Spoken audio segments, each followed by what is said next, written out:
Hello everyone, welcome back to my channel. Today I'm going to be showing you all how to pin your gele, and I have already done my round pleats. I'm just going to start making the fan. If you're new on this channel, if you're just watching me for the first time, please do well to subscribe, like, share, and also comment in the comment section. Thank you all so much, and for returning subscribers, I love you guys so much.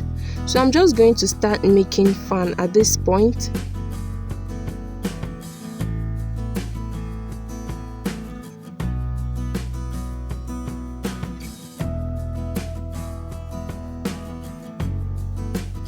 I just want you all to know that when tying your gele, the pleat is actually the beauty of the gele, so you want to make sure that it's properly laid.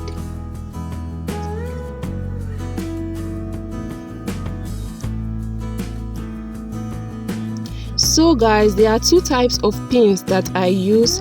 This one that I am holding right now is called the dressmaker pin. This is what dressmakers use. So I'm just going to pick 2 to 3 pleats with this pin. I'm just going to pick it with this pin like this, and then pass it through the pleats that I have picked. Just make sure that the pin comes out this way. Pass it onto the gele and then let it come out like this. So this is what I'm going to be doing basically.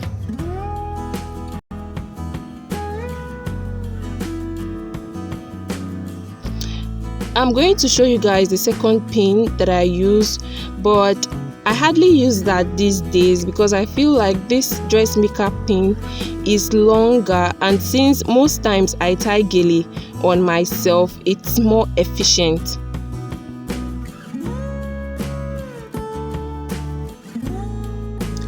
This is the second pin that you can use. It's called office pin, but I don't usually use this because it's short and it's not as effective and efficient for me like the dressmaker pins. But unlike the dressmaker pin, I like this office pin because whenever you use it, it hides itself. It doesn't have all those colors and all of that, but the dressmaker pin has colors.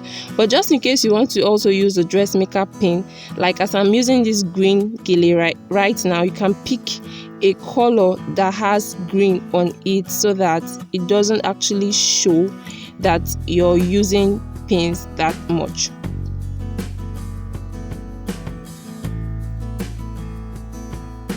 All I'm saying is your pleats actually come out better when your pins are hidden. So that's just it basically.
So when tying your gele, it's important that you pass your pin through 2 or more pleats. If you do not do this and you just place your pin on top your pleat like that without it coming out, there's every possibility of your gele unraveling. So it's important that the pin passes through 2 or more pleats. It's very important. So I'm just going to style this gele, and while I do this, I'm going to be pinning here and there so that you guys can see and can also understand what I am doing more.